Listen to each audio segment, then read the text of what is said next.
You're listening to the Wrecka Stow Podcast. I'm your host, John Champion. And on this episode, we are going to have a good time.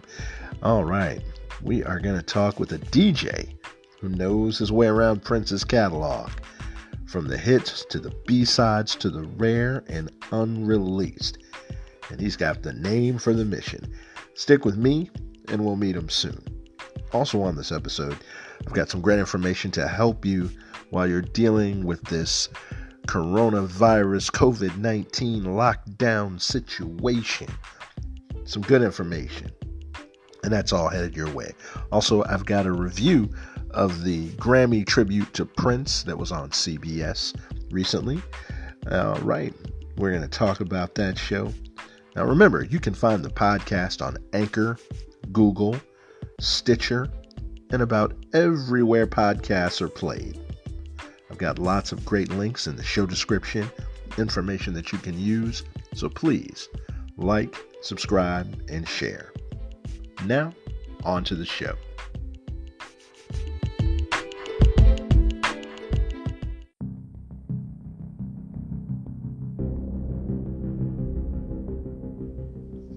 Welcome back to the Wrecka Stow Podcast. I'm your host, John Champion, and we are living in a different world. It's a different time.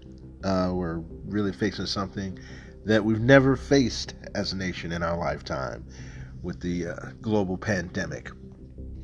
So what you need to know is that there are resources to help you if you're having trouble getting food.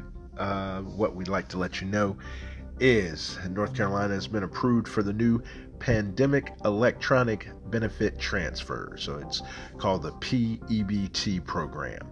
And it's going to give people extra help getting groceries for their families. And it's going to be for more than 800,000 families with children who normally receive free and reduced lunches at school. So families are going to get $257 in total PEBT benefits per child.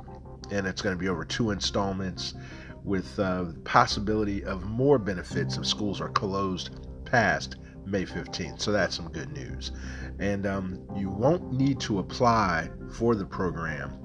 Eligible families currently receiving FNS or Food Nutrition Services benefits will get the additional benefit on their existing EBT card. Now, I'm going to have a link to all this information if you have questions. And this is information from the State Department of Health and Human Services. So definitely going to have this link in the story links, definitely.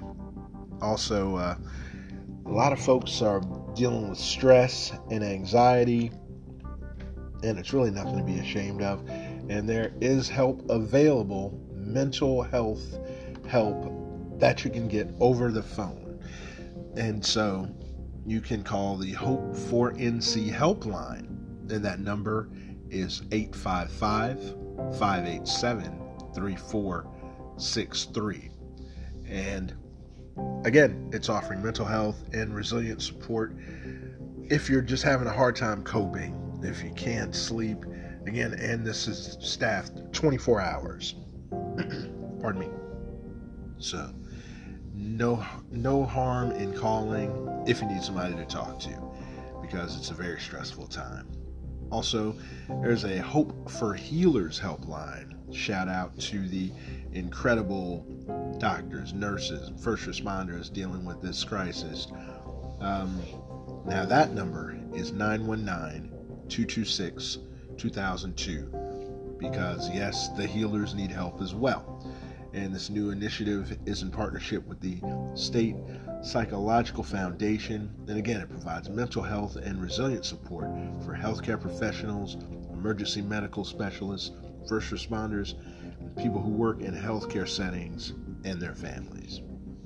Now, there's lots more great information, other services that you can utilize if you need help. And I'm going to have this link including numbers for National Suicide Prevention Hotline, National Domestic Violence Hotline, Hope Line, National Disaster Distress Hotline. Lots of good help available if you need counseling or emotional support. It's available 24 hours a day. So, in the show description, you'll definitely find the links to all this information. You're listening to the Wrecka Stow Podcast. The show continues after this break.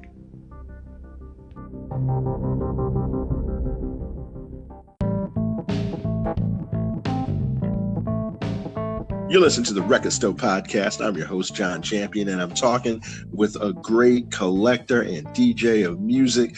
I'm talking to the one and only awesome DJ Prince. How you doing, man? I am all right. How are you, sir? I am just glad to be talking with you about something and someone we both love very much, man. Can you tell me about your journey as a Prince fan? My brother's 10 years older than me. I'm not gonna tell you how old I am, but he's 10 years older than me, and we shared a room. So growing up, I'll just go ahead. Prince started in 1978. I was 3 years old. Right. And I was hearing it in my room, but I didn't know who he was. Just waking up and getting off the bed and just hearing music being played by my brother, and I didn't know who he was. I mean, I was like 3 or 4 years old, but I remembered his music. And then, my mom listened to him around the house when we cleaned up on Saturdays. And again, I didn't know who he was. I just kept hearing the same music. You know what I mean? I thought it was just normal. Everyone listened to the same music, but I never knew what it was until MTV. Really, I mean. Until MTV is when I was first, when I saw him for the first time. Because he didn't do a lot of interviews, and No, exactly. It was Little Red Corvette. I think that was the first video I saw. They was killing it then. You know it. And of course that came out in 1982, so I think I was 7 years old. And I was hooked since then. He was different than everything that was out then. Yeah. He definitely caught my attention. And then, of course, my last name is Prince. Legally, my last name is Prince. So how awesome that, right? That kind of, that drew me to him. But I mean, the weird thing about it is my brother's name is Prince's name backwards.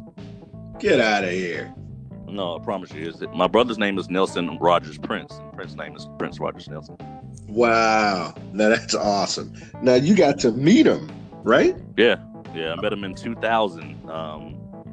2001. It was Father's Day. I'll never forget it, of course. And I never, I didn't even expect to meet him. But the backstory to that is, I wore glasses all my life. from 3 years. I'm talking about the thick pop bottle, red Fox glasses that he had on Harlem Nights. We might be related. Wait a second here. Yeah. Me too. So that year that I met him was in June at the celebration in Minneapolis, and I drove up there. But I just started wearing contacts then, and so my eyes were not used to the contacts. And when I met him, my eyes were swollen. You know what I mean? It was crazy. I hadn't had any sleep because I was at Paisley Park the night before. Really? For one of his jam sessions. If you know Prince's jam sessions, they last until the sun comes up. Oh yeah.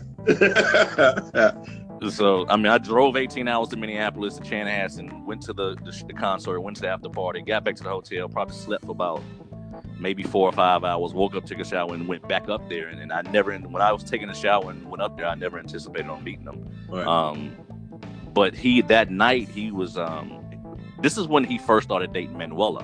Okay. And I didn't know who she was, but she was around him a lot. And I'm like, who is this girl? And he was literally he had the stage room where everyone was dancing at Paisley Park. You can see him sitting behind this barrier. They had a cage up to where you couldn't cross it. And you saw him and Manny sitting back there, and they was playing and joking and running around. I was just sitting there watching them wow, this is dude is just right there. I can throw something at him. I got pennies in my pocket. So I take out a penny and throw it at him. I'm no. It's that's crazy. So, it was nothing. And then there was a group he had called the Funky Ballheads that was led by Kirk Johnson, and they had this rapper dude on there. And he was up there rapping, and then eventually ended up moving a barrier. And Manny ended up walking off somewhere. And now, trust me, I'm trying to play it off, but I'm watching him the whole time. I'm out there dancing and everything, but I'm looking at the corner of my eye. So when I see that the barrier's moved, and I walked over to him, like, just straight up, like, okay, if this is my moment, if they're gonna get me, they're gonna get me. But here he is, so I'm about to go for what I know. And I just walked over to him, you know what I mean? I said, how you doing? He was like, how you doing? You know, he nodded his head, and he didn't make eye contact at first. He was kind of like looking off and looking away. He was sitting down, I was standing up. And I told him, I said, my name is Daryl Prince. And I said, yeah, my last name is Prince. You know, he didn't seem too impressed by that, but I shook his hand. You know, I shook his hand, and he was like, "Nice to meet you." And he was kind of like looking at the side door, kind of waiting for Manny to come back. And then he shook his hand like, "Ouch!" And I was like, I looked at him kind of funny. He's like, "You shook my hand." He's like, "I won't be able to play the piano tomorrow." He shook my hand kind of hard. And I said, "I'm apologizing. That's a Southern thing. Right. South, that's what we do." And he was like, "Okay, it's like, you know, okay, well, nice to meet you." He's like, "Where you from?" I was like, "North Carolina." He's like, "Okay, yeah." He's like, man, basically, he was giving me, okay, like, moving on. And I was like, all right, well, I didn't want to spoil the moment, so I just kind of just slid out the way and went back on to the dance floor and left it at that. But that was the first time, and then the second time, Kevin Smith was filming the Rainbow Children documentary, and we went in the MPG Music Club room and sat down, and we was talking about the listening party. It was a listening party for the Rainbow Children when I was up there, and Kevin Smith was like emceeing the discussion session, and sure enough, at the corner of my eye, I see him standing over there. I'm like, yo, that's dude. And then he walked out there, and it's a picture of it. Actually, I have a picture on my computer of us sitting there and me raising my hand because he asked a question. But I answered the question, and then I told him in that forum, you know, dude, I had plenty of opportunities to go, you know, in many different directions in my life, but your music, you know, kept me on the straight and narrow. And that's when he was like, you know, his response was, "I don't give my phone number out." And I'm like, you know, it's a typical Prince response of, like, what is he? Right. Like, what is he talking about? Like, is he meaning like I'm trying to hit on him, or? But what he meant it in a spiritual manner, like, you know, don't thank me. He's like, I don't give my. His first response when I said it was, I don't give my. I'm like, dude, what the hell are you talking about? But then he followed up by, you know, you don't thank me, you thank God. And I was like, oh, okay, I get it. You know, I mean, prayer is the phone number. You know, you got to pick that mysterious thing happening. Yeah, he got that inadvertent subliminal meaning thing going. No, it took me a minute. But after that whole experience, man, I rented a car and drove up there, and I was driving back to the hotel, and I just lost it. Like, yo, it just happened. I called my mom and everything. Mama, I just met him. She was like, I knew you was gonna meet him, and I saw that it was nice. It was nice. Crazy, man. Now you were telling me how long you've been listening. Tell me how long you've been collecting.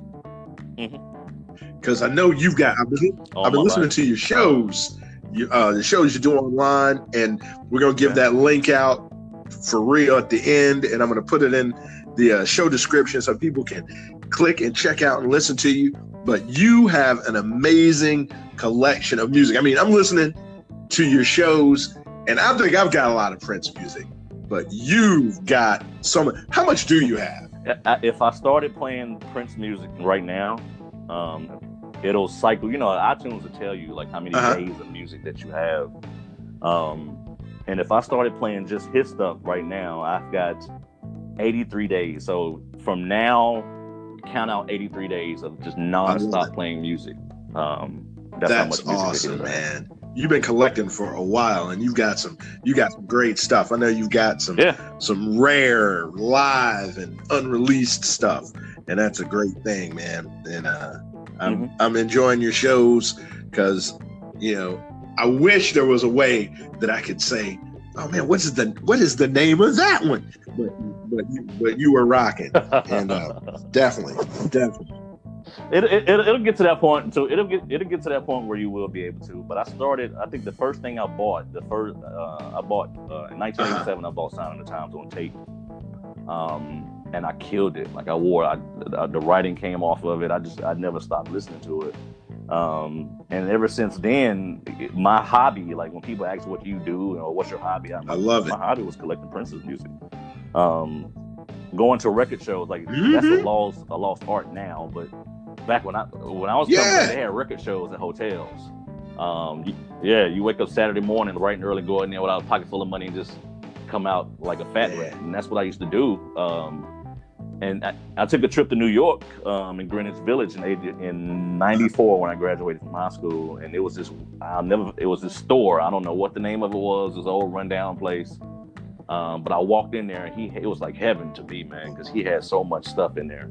And I just racked up, like spent all my graduation money on Prince bootlegs, and ever since then it's just been. I mean, even when he did like his TV specials, I had it to where I can record directly into like a DAT tape deck. So I used to hook that up to my VCR and just. And I went and bought like the hi-fi VCR with the double channel sound, so it sound good. And I was with Good Morning America and the Arsenio Halls, and I was recording all that stuff, and I just kept it all this time. Gotcha. Now tell me more about your show. Tell me when it airs and how long you've been doing it, and tell me everything. It started, if you remember the MPG Music Club, it started back then.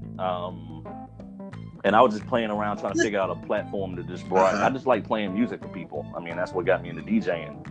And I had a nice little audience of people that I knew that listened in, and they gave me feedback of what they wanted to hear. It's kind of like what's going on now. It's kind of starting back up a little bit.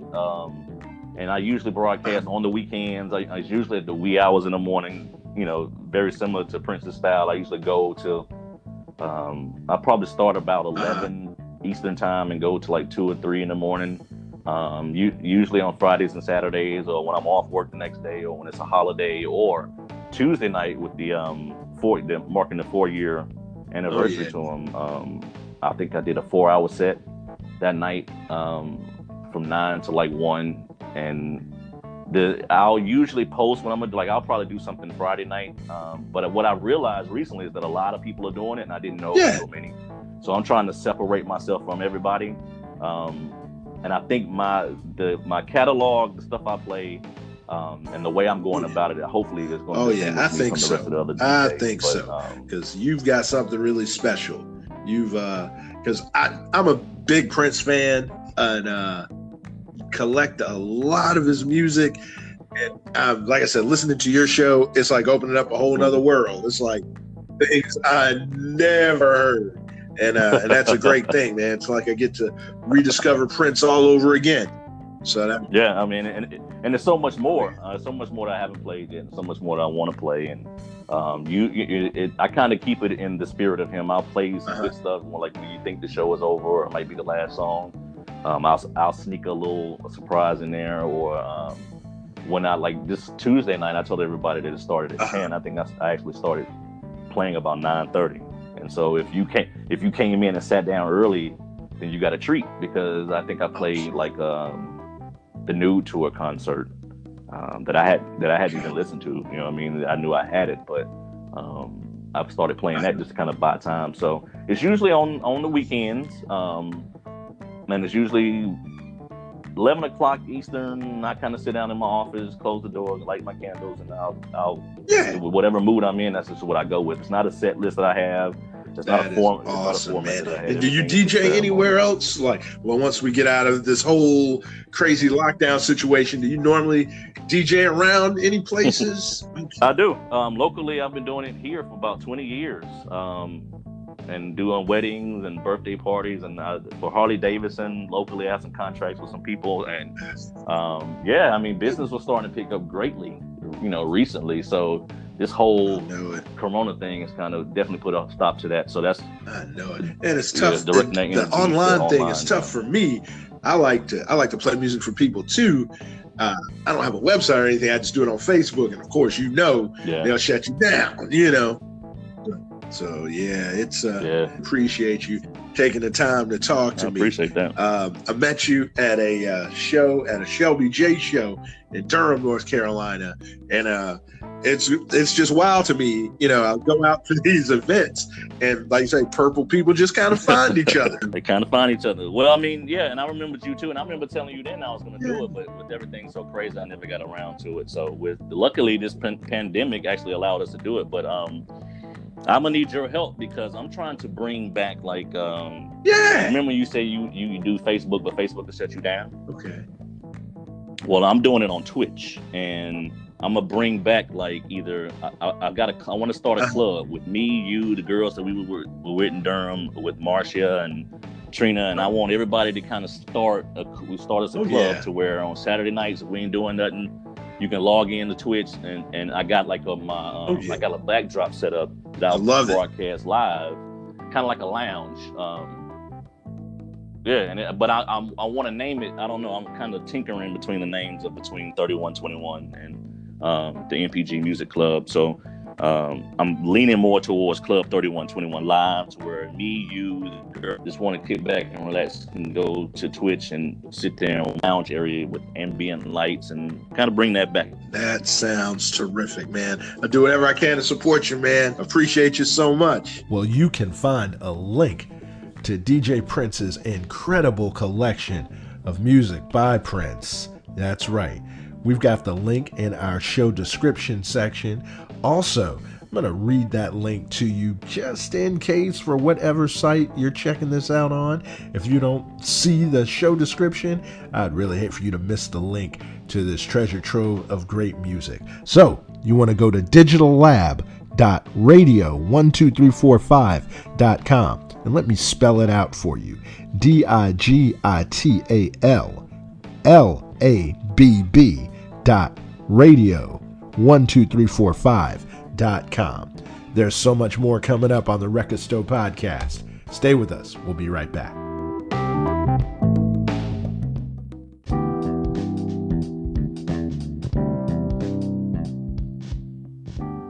You're listening to the Wrecka Stow Podcast. I'm your host, John Champion. So glad you're along for this episode of the show. And right now we're going to review the recent CBS Grammy tribute to Prince. Now, I'm going to start by telling you that the energy in the show, I thought, didn't really get started until The Time took the stage. I have to call them the original six because they didn't have Jesse Johnson in the lineup. But the guitarist they had, Freak Jukes, really was killing it. So yeah, he is definitely a fine member of one of the best live bands ever. So, like I said, original members there: Morris Day, Jerome Benton, Jimmy Jam, Terry Lewis, Monty Moore, Jelly Bean Johnson. It was great to see. And like I said, they started off pretty much the second half of the 2-hour show with just incredible energy. It makes me wonder why they didn't have them just start the show. And I'm not gonna point barbs to say someone wasn't good or someone didn't bring it or for any of the acts on the show, but I'll tell you the truth. I think the best Prince tribute anyone could ever do, it would be to show Prince concert live. They should have started with The Time, open it up, and then just rolled into some footage of a Prince show. The show was really good. Her was off the chain. I really like her performance. Also, great performances by the Foo Fighters and Earth, Wind & Fire.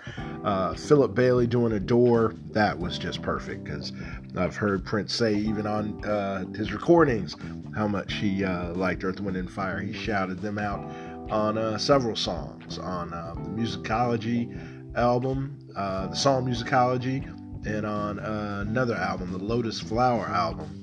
Let's see, the Old School song. Yeah, no doubt. So I'm glad there was a Prince tribute. He really deserves the honor, but it was kind of watered down to me. Now, something else I loved about the show, I loved the packages between sets that were narrated by Jimmy Jam. Man, what a voice. It did feel like it was put together by someone who really knew him and understood him. Thank God for The Time. That's all I can say. I mean, they just really raised the energy on that show. I've got one kind of nitpicky thing, because I used to be a television producer. I just wanted them to zoom out enough so that I could see Jelly Bean's face. It's like Jelly Bean's head was cut off. I don't know. But it was great. I'm really into music, so much so that I have to say there's some folks that I would have loved to seen in the lineup as far as performers, even the house band. Now, they had Kat Dyson and Eddie M. Terrific choices. Awesome musicians. Oh, man, I'm telling you, there are some folks that I would really, really, really have loved to have seen perform. George Clinton, Stokely from Mint Condition. Saw the Revolution about 2 years ago live in Raleigh, North Carolina, and they had Stokely, and he was amazing.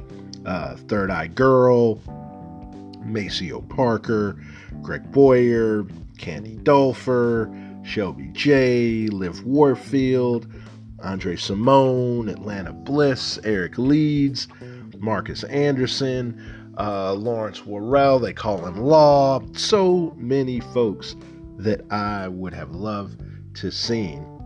I'm just scratching the surface. I'm talking about people I've seen bring the house down with Prince over the years too. Now, I know these tributes on network TV are all about the ratings. So I know they're looking for a certain demographic, and that's why they always bring out John Legend, Common, and Usher to everything. I mean, it's like that's the only few black men that all older white people know. And, well, of course, Barack Obama, but he pretty much just sings Al Green these days. I'm just kidding. But seriously, I would really love to see just a Prince concert, show me a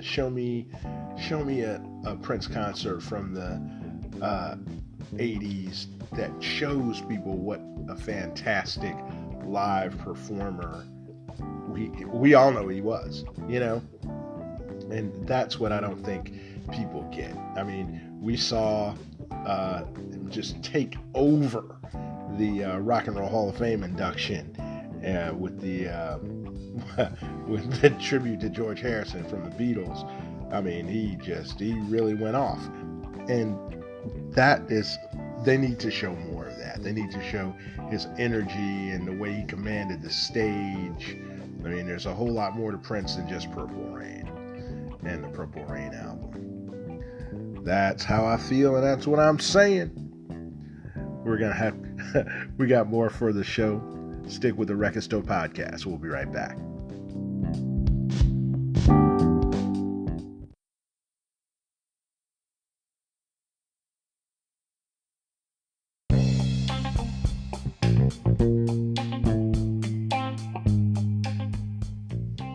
Well, that's going to do it for this episode of the Wrecka Stow Podcast. Thanks for joining me.